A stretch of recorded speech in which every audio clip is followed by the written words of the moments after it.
till now we have discussed the various angles, aspects of the spiritual and the spiritual awakening part. So, sir, will you please tell us that how spiritual awakening affects our relationships?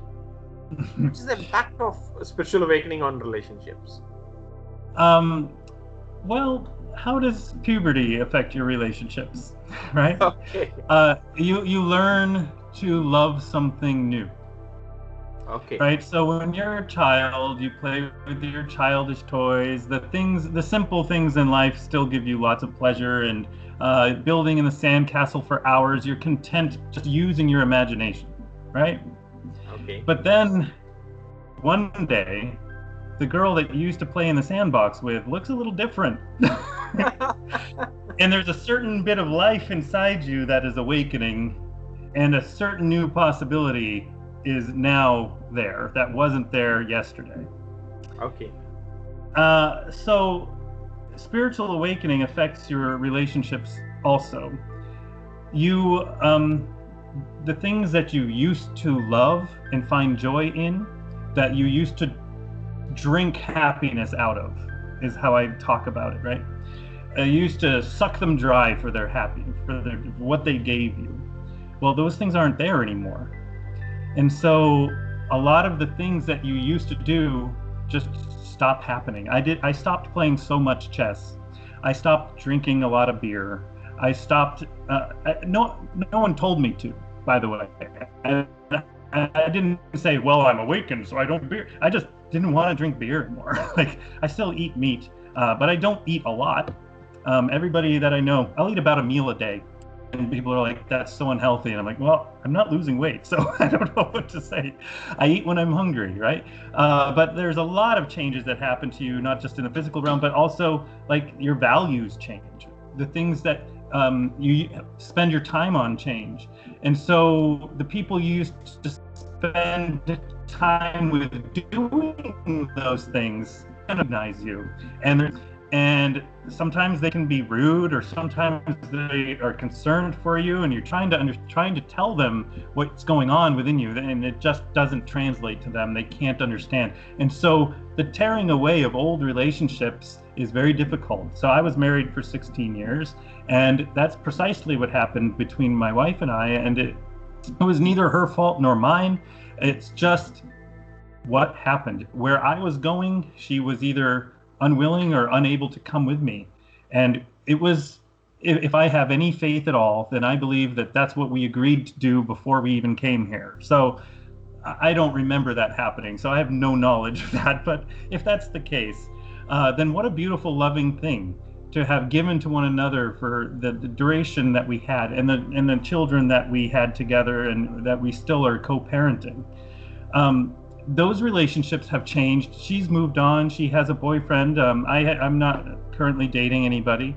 And I kind of want to date myself for a while. You know, I want to give myself that special time rather than to be obliged to keep another person happy on the outside.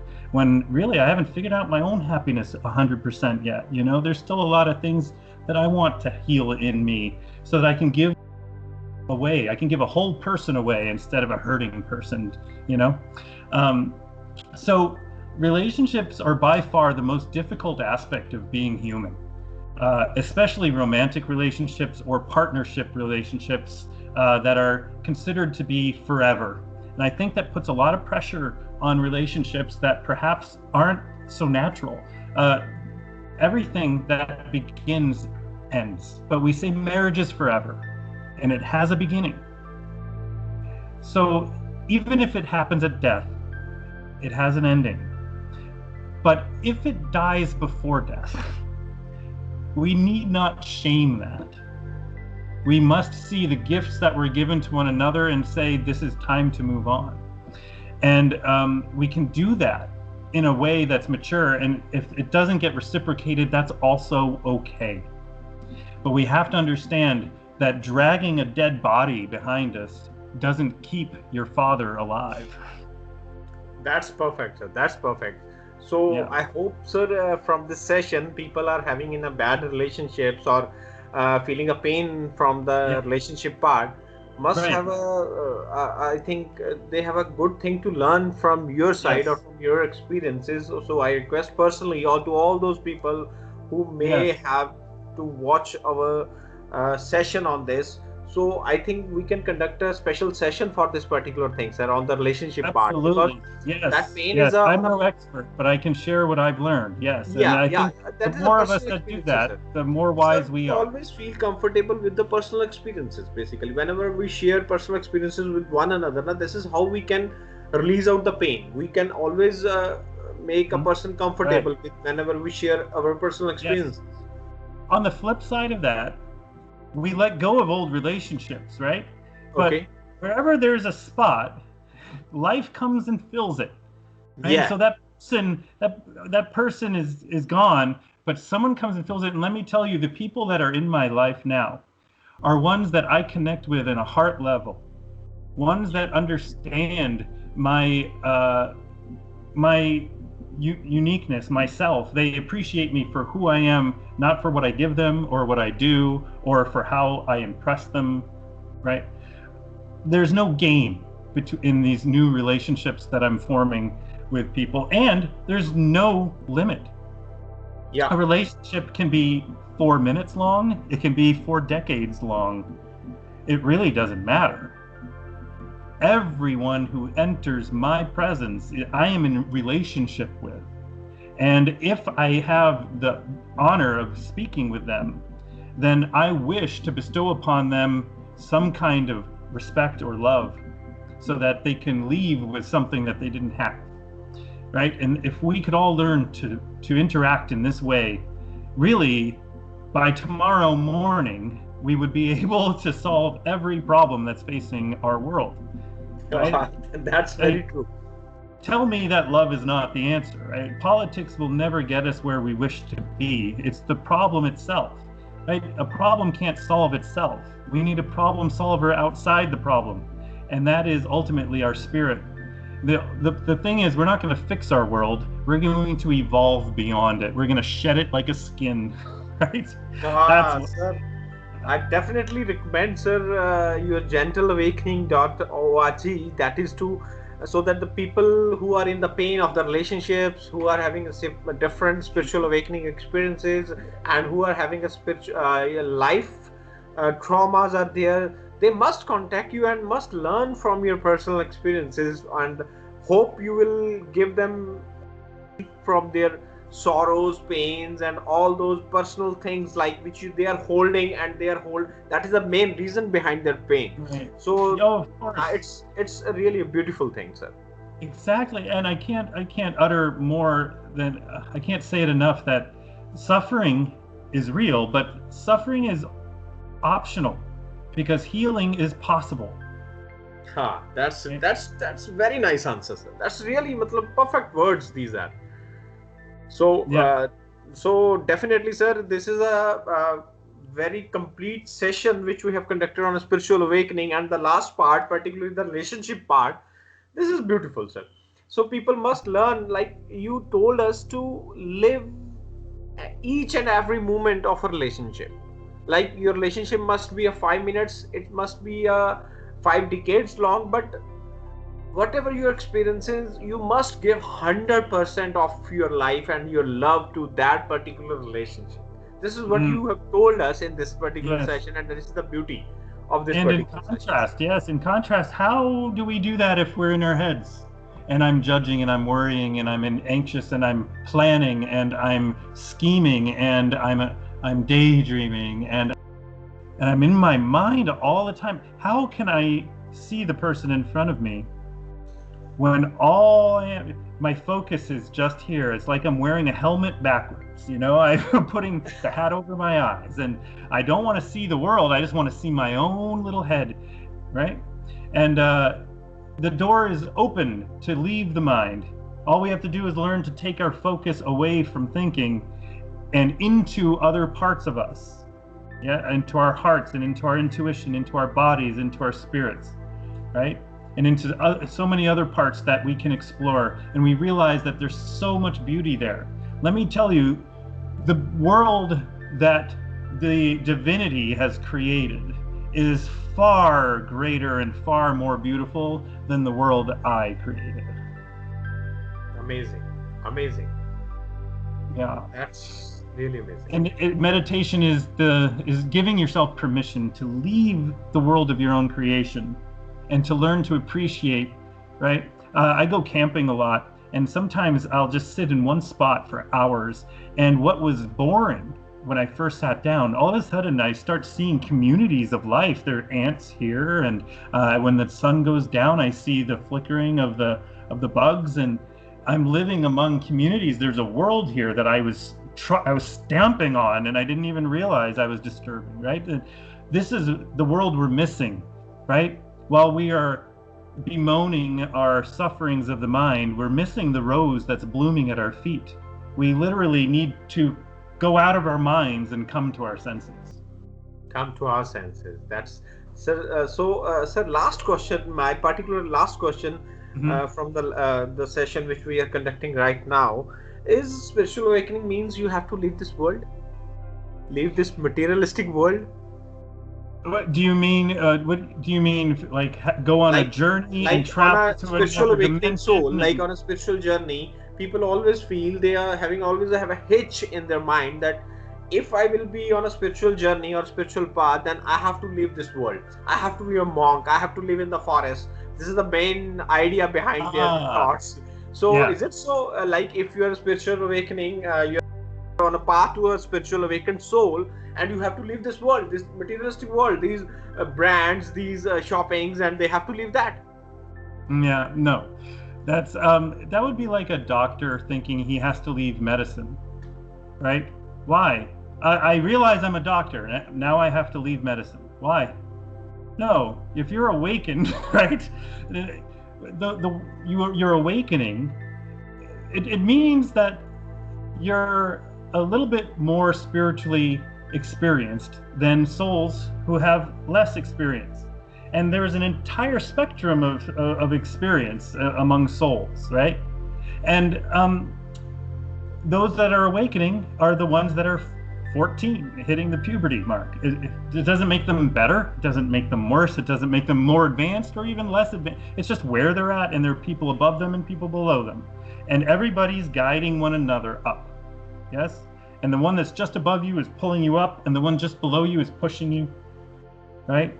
And you're doing the same, right?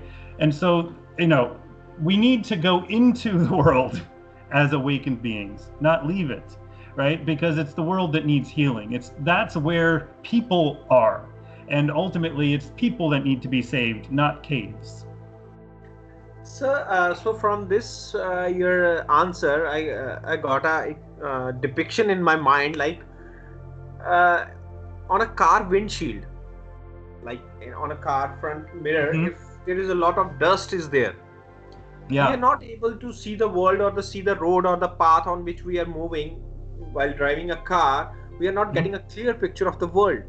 But being a spiritually awakened means you have removed that dust, and your windshield is very clear, like the front mirror is very clear, and you are getting a very clear picture of your complete path, all the things in this around. So this is just like clearing the mirror of your life. This is what is spiritual awakening. Yeah, it's perfect. How can you drive if you can't see? Yeah, right? Definitely. Right? And how can you see if you're not looking? Yes, perfect. This is really nice. And the best way to learn to look is to seek. Right? When I was studying to be a priest I was a monk for 8 years, and I had vows of poverty and chastity and obedience. And you know what though? Let me tell you, during those years, I never sought. I wasn't seeking anything. I had all the answers. I had every question answered. And if somebody were to question me on my faith, I would be able to give them the exact Bible verse that defended my position. Well, let me tell you, that's not it. Right? Seeking means I don't have the answers. It's admitting to myself that there's a whole lot of knowledge that is based on nothing. It's just floating and it has no foundation, right? We all believe we know what's happening in the White House. None of us know what is happening in the White House. I don't even know what's happening in the other room, right? Yeah, perfect, Right? perfect. What I know is nothing. What I know is nothing. And that doesn't mean I don't have skills to live in this world, or I don't have, an education. What it means is that I've learned to let go of the false knowledge that I thought I had. Because if I didn't sound or seem smart to people, then I wouldn't be liked, and then I wouldn't be loved, and then I couldn't be happy, right? I have no need to impress anyone. Do you know how many times every day I say, I don't know? Hey, did you see what happened on the news? No, I really didn't. Our baseball team here in Los Angeles, they won the World Series. I didn't know for 4 days. I didn't know for 4 days. I had no idea. It was a big event in the world. Did you know who, oh, no, I didn't know. And that's okay that I didn't know that, because ultimately I can't even remember who won last year, and neither can you. Nobody can remember. This answer will definitely make people like they are the lost souls of the world, basically. It must be a lost soul of the world. Right? You have no idea about the world, how the world is going on, and what is actual things are going on, and you are concentrating and focusing more on yourself rather than you are focusing like what is going in this news, what is going in this world, what is going in that room. You have no worry and no idea of all those things. Actually, all those things which are not having any direct impact on you, you are not focusing on that. You are working on yourself. Yeah, it's just not important to me. What is important to me are the things that have direct impact on me, and those are the people that I see daily. So right now it's my students and their parents, and I'm working to build beautiful relationships and friendships with them until life tells me it's time to do something else. Okay. And life will move me in that direction. And those people are my life. They're the only people in my life. Yeah. Everybody who walks into my day, those are the only people in my life. That moment. That's good. And so why wouldn't I love the people in my life? They're the only people in my life. If I was living on the moon with only one other person, how important would that other person be? Because they're the only person in my life. Sir, right. Actually, in the previous session, you have quoted a word that is emotional intelligence. I have heard a word that is emotional intelligence. So, sir, nowadays, basically, people are more aware about the artificial intelligence, but not about the emotional intelligence.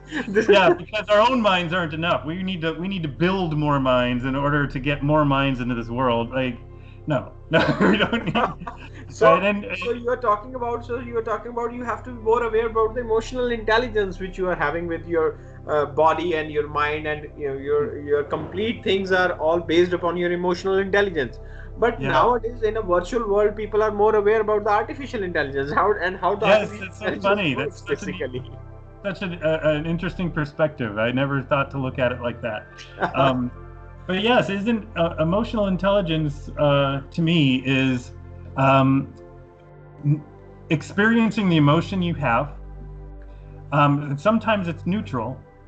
Yeah. Okay? And that's okay. Like, yes. There's an addiction we have to manipulate our emotions to be positive, because we're always trying to have the high, because we think that's what happiness is: excitement, entertainment, fun, enjoyment, right? Pleasure. And so we are always manipulating our emotions to be high, and we call that and then we think if we just have it like this, right? And if I have money, then I could really easily make that happen. It would just be a party all the time. And no, you get bored at parties even when you're at parties. It's like, what, a party all the time? No, what happens if you have a high, you have an equal low. And then you got to push that high again, and then you have an equal low. What emotional intelligence is stop doing that. Realize what emotion you have because you feel it. And the reason you feel it is because most of the time you're neutral. So if you're used to neutral, you feel anything, you're going to be aware of it. And so if you're aware of it, now I can get familiar with it. Oh, I'm angry. Do you know how many people they're angry? They're just so angry, and they don't even realize they're angry. They're speaking, and in their hearts, they're full of connectedness, but in their tone and in their facial expression, they're angry. They have no idea why. Right? Realizing what we're doing, and then learning how to allow it to be there, and then how to act lovingly through it. Right? And all of those things. I completely understand this thing from this session. I completely understand this thing that you are so neutral about the outer side emotions and feelings that you are comfortable whether they are angry, whether they are sad. Right. But, you are in a total neutrality. That is in one of the Indian terms, like that is called a Shunya Avastha, which I already quoted in a previous session. That is a Shunya Avastha. That is a zero state of mind in which you are having no strong prompt emotions about anger, sadness, or happiness. Even happiness, they are not very excited about anything. They are okay. You got a lottery of 1 million. Oh, 1 million. Yeah. Also okay. So they can react in that way, basically. Yes, and also there's this idea of spiritual bliss. And for a while, it had me looking for some kind of meditational, spiritual masturbation orgasm thing. And I thought that's what it was going to be. Really, what bliss is yes. The exuberance of life that bubbles up within you when everything is just okay. Not when everything is awesome and great and exceptional. No, when everything is okay, and everything is humming in harmony, then there's this exuberance of life. Just life gives it to you. You don't have to go get it.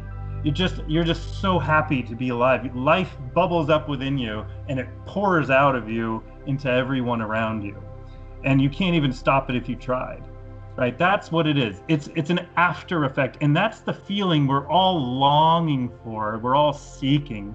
We all want to feel that, right? Perfect. And the other thing is, we won't feel it all the time. Nobody feels anything all the time because a feeling has a beginning, and if it has a beginning, we know it has an ending. Right? We understand, sir. We understand. There's only one thing that has no ending, and that's you. Oh my God. Perfect, sir. Perfect.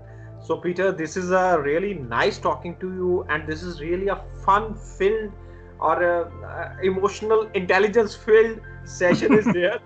So I'm really thankful to you that you have accepted my request to come on our show and to discuss the spiritual awakening part, because this is you are the first person who is on our show on this particular topic, that is a spiritual awakening. And I wish you all the best with your that is Gentle Awakening initiative, and all the people which came into your life from now onwards also, that you must change their life, their perception, their things, their sadness, their trauma. You must heal them in a good way or in a better way to make their life more better.